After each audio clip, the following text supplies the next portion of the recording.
علم و ذکر۔ اللہ تعالیٰ کا ارشاد ہے، جو لوگ قرآن کریم کی تلاوت کرتے رہتے ہیں اور نماز کی پابندی کرتے ہیں اور جو کچھ ہم نے ان کو دیا ہے اس میں سے پوشیدہ اور اعلانیہ خرچ کیا کرتے ہیں، وہ یقیناً ایسی تجارت کی امید لگائے ہوئے ہیں جس کو کبھی نقصان پہنچانے والا نہیں، یعنی ان کے اعمال کا اجر و ثواب پورا پورا دیا جائے گا۔ اللہ تعالیٰ کا ارشاد ہے، جو لوگ قرآن کریم کی تلاوت کرتے رہتے ہیں اور نماز کی پابندی کرتے ہیں اور جو کچھ ہم نے ان کو دیا ہے اس میں سے پوشیدہ اور اعلانیہ خرچ کیا کرتے ہیں، وہ یقیناً ایسی تجارت کی امید لگائے ہوئے ہیں جس کو کبھی نقصان پہنچنے والا نہیں، یعنی ان کے اعمال کا اجر و ثواب پورا پورا دیا جائے گا۔ اللہ تعالیٰ کا ارشاد ہے،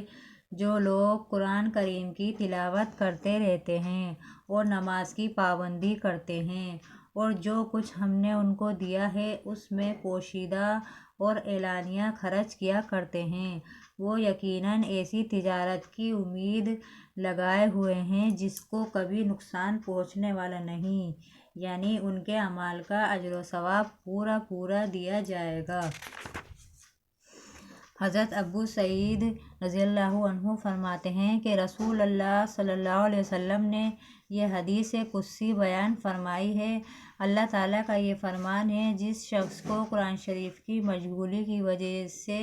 ذکر کرنے اور دعائیں مانگنے کی فرصت نہیں ملتی ہو، میں اس کو دعائیں مانگنے والوں سے زیادہ عطا کرتا ہوں، اور اللہ تعالیٰ کے کلام کو سارے کلاموں پر ایسی ہی فضیلت ہے جیسے خود اللہ تعالیٰ کو تمام مخلوق پر فضیلت ہے۔ حضرت ابو سعید رضی اللہ عنہ فرماتے ہیں کہ رسول اللہ صلی اللہ علیہ وسلم نے یہ حدیث قدسی بیان فرمائی ہے کہ اللہ تعالیٰ کا یہ فرمان ہے، جس شخص کو قرآن شریف کی مشغولی کی وجہ سے ذکر کرنے اور دعائیں مانگنے کی فرصت نہیں ملتی، میں اس کو دعائیں مانگنے والوں سے زیادہ عطا کرتا ہوں، اور اللہ تعالیٰ کے کلام کو سارے کلاموں پر ایسی ہی فضیلت ہے جیسے خود اللہ تعالیٰ کو تمام مخلوق پر فضیلت ہے۔ حضرت ابو سعید رضی اللہ عنہ فرماتے ہیں کہ رسول اللہ صلی اللہ علیہ وسلم نے یہ حدیث قدسی بیان فرمائی ہے کہ اللہ تعالیٰ کا یہ فرمان ہے، جس شخص کو قرآن شریف کی مشغولی کی وجہ سے ذکر کرنے اور دعائیں مانگنے کی فرصت نہیں ملتی، میں اس کو دعائیں مانگنے والوں سے زیادہ عطا کروں گا، اور اللہ تعالیٰ کے کلام کو سارے کلاموں پر ایسی ہی فضیلت ہے جیسے خود اللہ تعالیٰ کو تمام مخلوق پر فضیلت ہے، یعنی ہم قرآن شریف بہت پڑھتے ہیں اور ہمیں ذکر کرنے اور دعائیں کرنے کی فرصت نہیں ہے، تو اللہ تعالیٰ ہمیں اس سے مانگنے والوں سے اور زیادہ عطا کرے گا۔ اللہ تعالیٰ کا ارشاد ہے، قرآن کریم اپنی عظمت کی وجہ سے ایسی شان رکھتا ہے، اگر ہم اس قرآن کو کسی پہاڑ پر نازل کرتے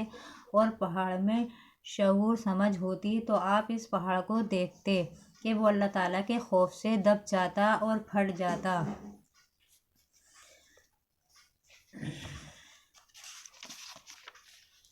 حضرت جابر رضی اللہ عنہ سے روایت ہے کہ نبی کریم صلی اللہ علیہ وسلم نے ارشاد فرمایا،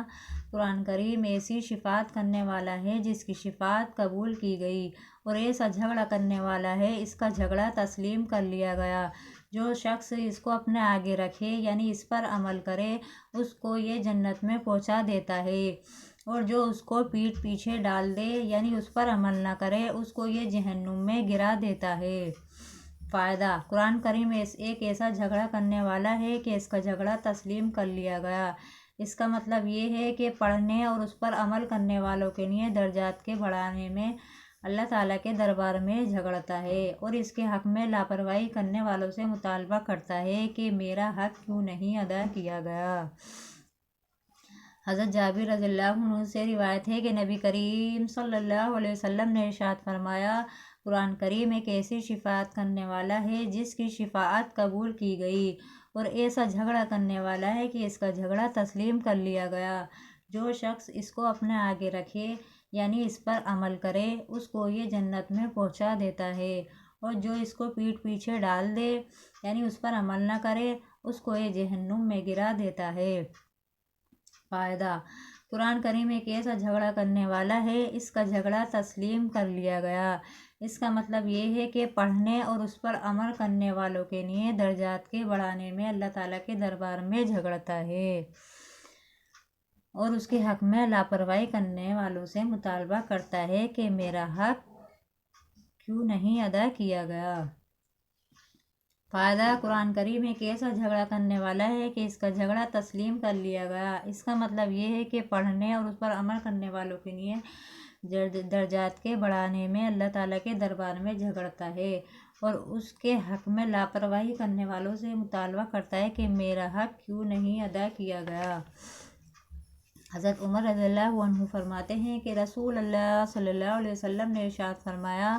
اللہ تعالیٰ اس قرآن شریف کی وجہ سے بہت سے لوگوں کے مرتبے کو بلند فرماتے ہیں اور بہت سو کے مرتبے کو گھٹاتے ہیں، یعنی جو لوگ اس پر عمل کرتے ہیں اللہ تعالیٰ ان کو دنیا اور آخرت میں عزت عطا فرماتے ہیں، اور جو لوگ اس پر عمل نہیں کرتے اللہ تعالیٰ ان کو ذلیل کرتے ہیں۔ حضرت عمر رضی اللہ عنہ فرماتے ہیں کہ رسول اللہ صلی اللہ علیہ وسلم نے ارشاد فرمایا، اللہ تعالیٰ اس قرآن شریف کی وجہ سے بہت سے لوگوں کے مرتبے کو بلند فرماتے ہیں اور بہت سو کے مرتبے کو گھٹاتے ہیں، یعنی جو لوگ اس پر عمل کرتے ہیں اللہ تعالیٰ ان کو دنیا اور آخرت میں عزت عطا فرماتے ہیں، اور جو لوگ اس پر عمل نہیں کرتے اللہ تعالیٰ ان کو ذلیل کرتے ہیں۔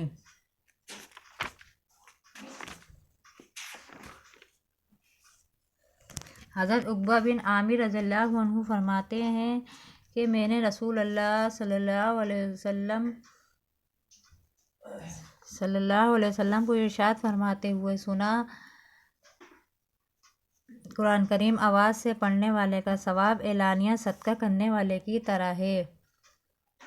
آہستہ پڑھنے والے کا ثواب چھپ کر صدقہ کرنے والے کی طرح ہے۔ اس حدیث شریف سے آہستہ آہستہ پڑھنے کی فضیلت معلوم ہوئی ہے۔ یہ اس صورت میں ہے جبکہ ریا کا شبہ ہو۔ اگر ریا کا شبہ نہ ہو اور دوسرے کی تکلیف کا اندیشہ بھی نہ ہو تو دوسری روایت کی وجہ سے بلند آواز سے پڑھنا افضل ہے کہ یہ دوسروں کے لیے ترغیب کا ذریعہ بنے گا۔ حضرت عقبہ بن عامر رضی اللہ عنہ فرماتے ہیں کہ رسول اللہ صلی اللہ علیہ وسلم ارشاد فرماتے ہوئے سنا کہ قرآن کریم آواز سے پڑھنے والے کا ثواب اعلانیہ صدقے کرنے والے کی طرح ہے، اور آہستہ پڑھنے والے کا ثواب چھپ کر صدقہ کرنے والے کی طرح ہے۔ اس حدیث شریف سے آہستہ آہستہ پڑھنے کی فضیلت معلوم ہوتی ہے، اور یہ اس صورت میں ہے کہ جب ریا کا شبہ نہ ہو۔ اگر ریا کا شبہ نہ ہو تو اور دوسرے کی تکلیف کا اندیشہ بھی نہ ہو تو دوسری روایت کی وجہ سے بلند آواز سے پڑھنا افضل ہے کہ یہ دوسروں کے لیے ترغیب کا ذریعہ ہے۔ یعنی اگر کوئی قرآن شریف زور زور سے پڑھتا ہے تو یہ قرآن کریم آواز سے پڑھنے والے کا ثواب اعلانیہ صدقہ کرنے والے کی طرح ہے، اور جو آہستہ سے پڑھتا ہے وہ چھپ کر صدقہ کرنے والے کی طرح ہے۔